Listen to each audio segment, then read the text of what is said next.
କିସ କରିବା? ଜାଲ ଫସା ପକେଇବା ବନ୍ୟାର ଫାଇଦା ଉଠଉଛୁ ମାମା।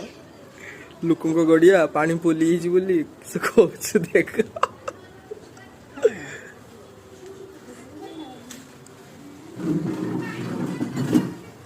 ପାଣି ଫୁଲ ବାଲେଶ୍ୱରରେ ଦାନା ଦେଇଗଲା। ଦାନା ବାତ୍ୟାର ଦାନା ନୁହେଁ, ଏଇଟା କେବଳ ବନ୍ୟାର ଦାନା।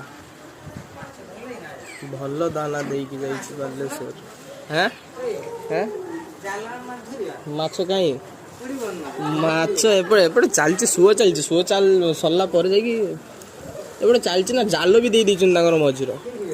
ହାଇ ସେଇ ମଝିର ଦେଖିବ। ମାଛ ଖାଇବେ, ମାଛ ଖାଇବେ। ମାଛ ମାଛରେ ସମସ୍ତଙ୍କର ଲୋଭ। ମୋ ମାର ସେ ଲୋକର